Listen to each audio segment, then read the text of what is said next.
I got one idea that I'm especially psyched out of my mind about. You know, it's one of those ideas where you're just like, yes! Dave? Dave Flynn? On the radio! Hold on to your butts.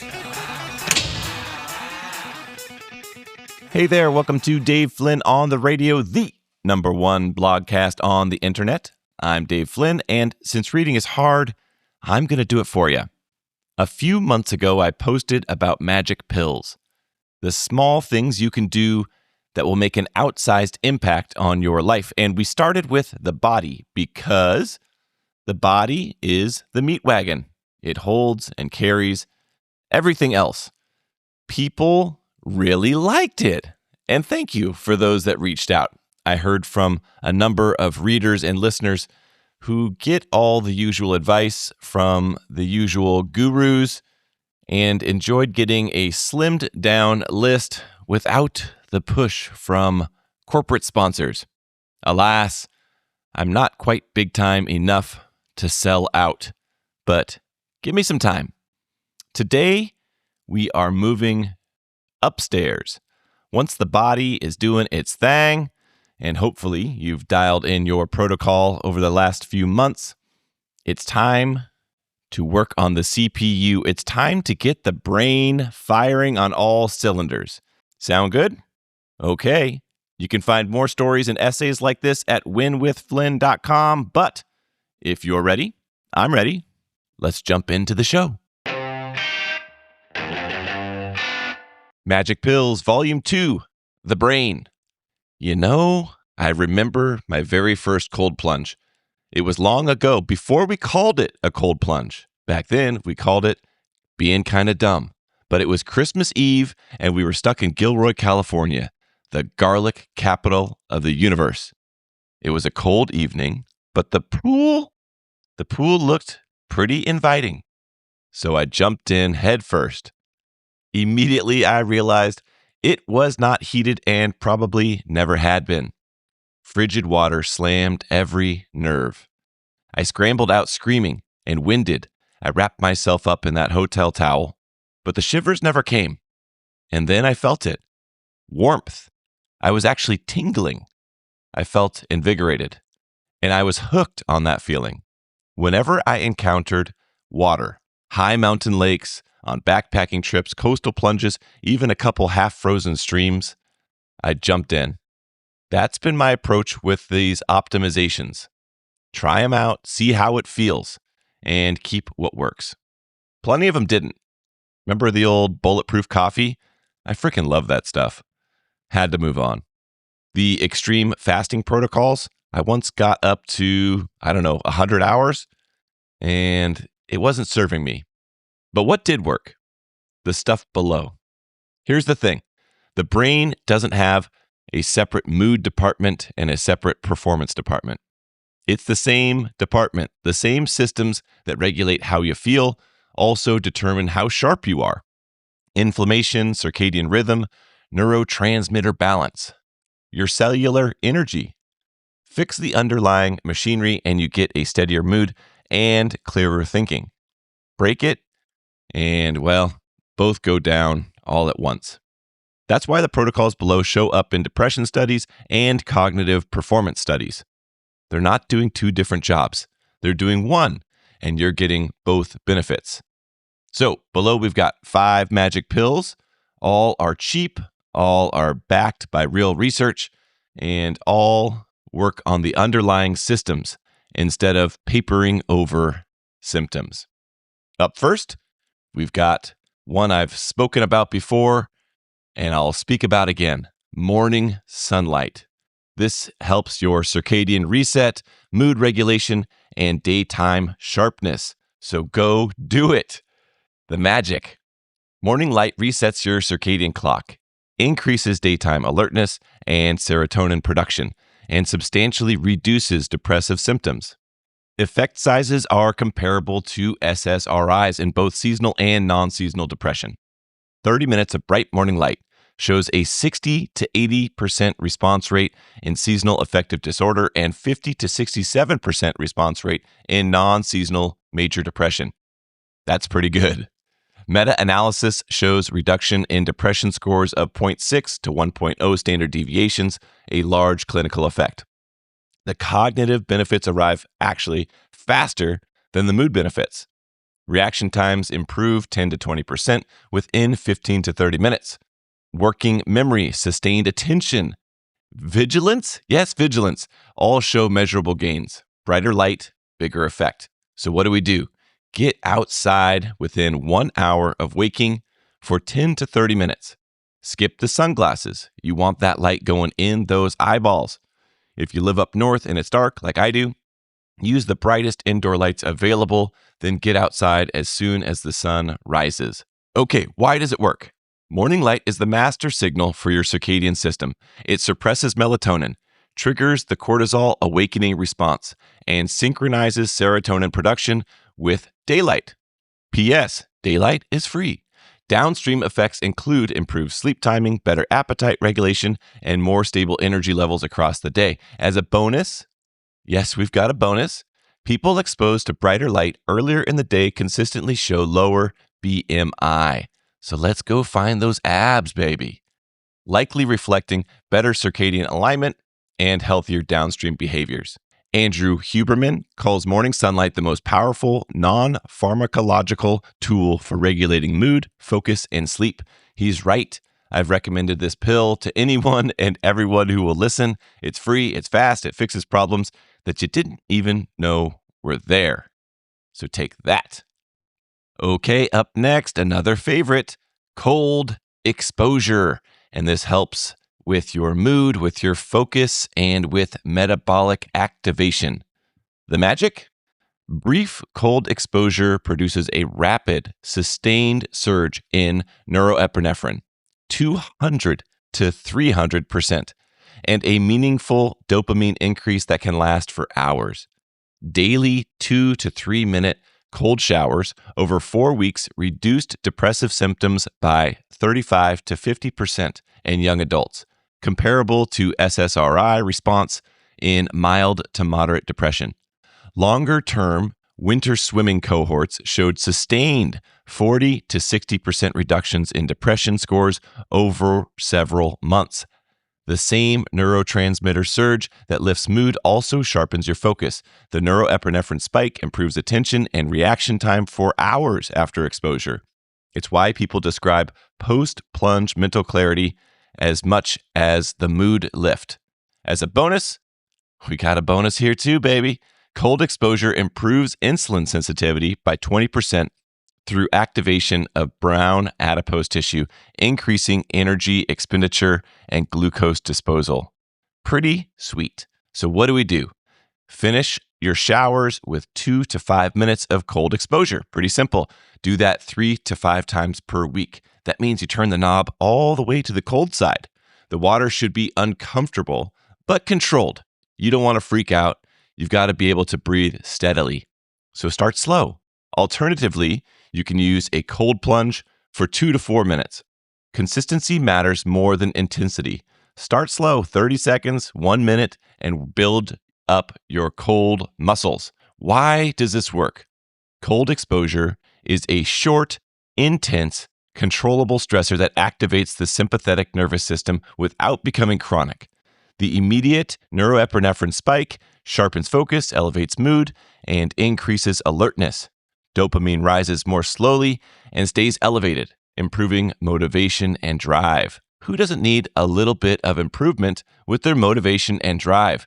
Repeated exposure trains stress resilience by pairing a strong psychological stress signal with rapid recovery. Want to dial it in? Well, I can help.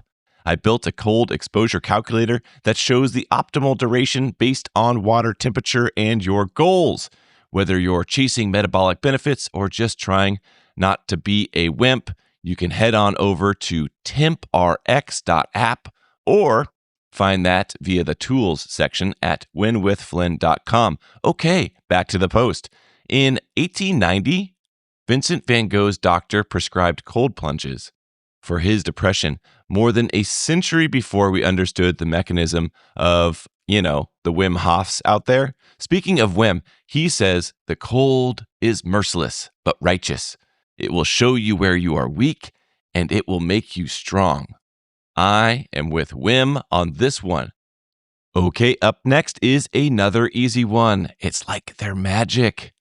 But this one is high EPA fish oil. We're talking 1 to 2 grams of EPA daily. The magic? High EPA omega-3 supplementation reduces depressive symptoms comparable to SSRIs, again, and without the sexual side effects, the emotional blunting, or the weight gain. It works as a standalone or an adjunct, but that's just the mental health benefits. The same mechanism that stabilizes your mood also reduces cardiovascular mortality and systemic inflammation by 20 to 40%. That's not nothing. The cognitive benefits show up at every life stage.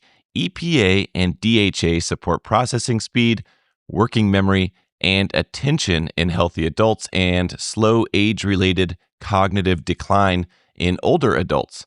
The brain? Well, the brain is roughly 60% fat by dry weight, and DHA, one of the two main omega-3s in fish oil, is built directly into the membranes of your neurons. It's true. You're not just feeding your brain when you take fish oil, you're actually giving it the raw material that it's made of, which is pretty sweet. So what do we do?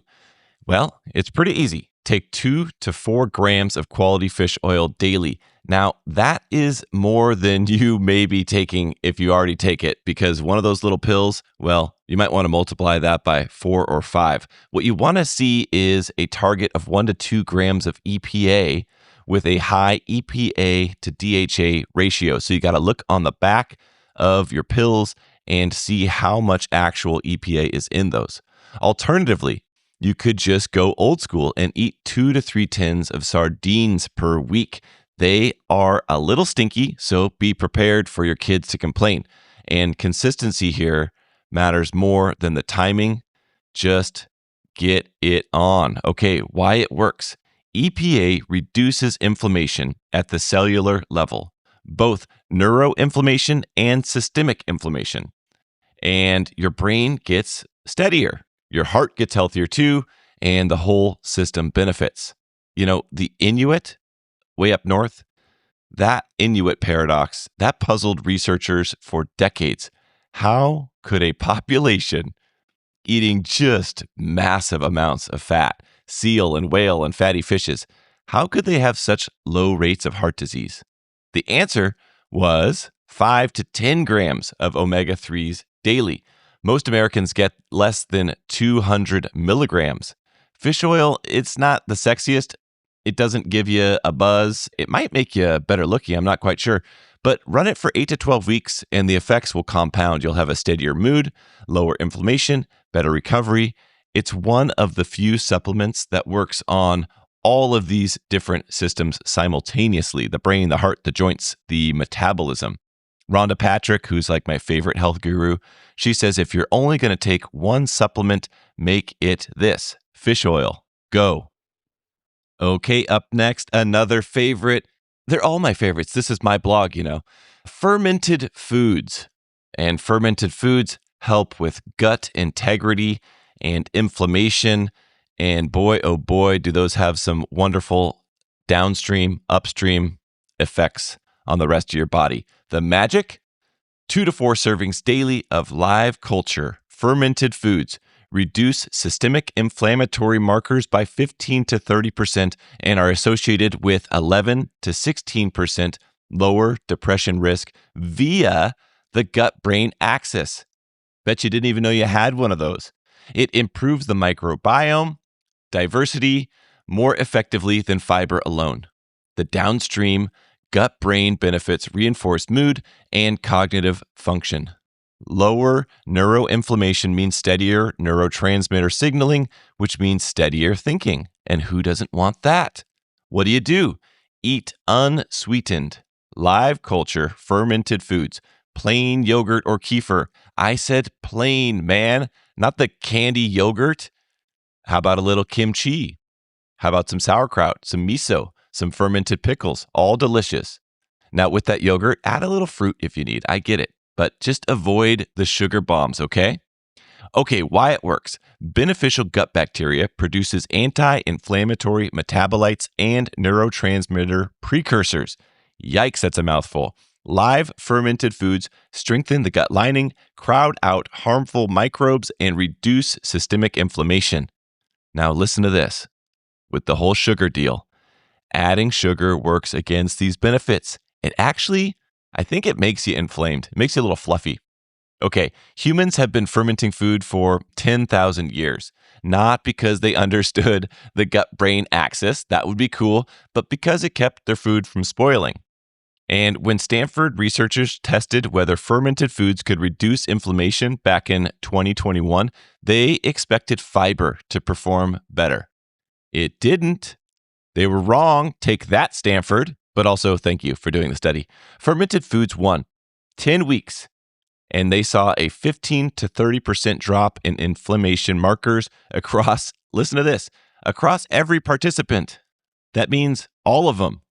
Okay, we're heading down the home stretch. The last one is one of my favorites. I've got a long history with this, and it is creatine monohydrate. And this is going to help you with your cognitive resilience and mood support. Plus, it's good for your muscles, but we'll get to that later. Okay, the magic. Creatine increases phosphocreatine availability in high-demand tissues, especially the brain.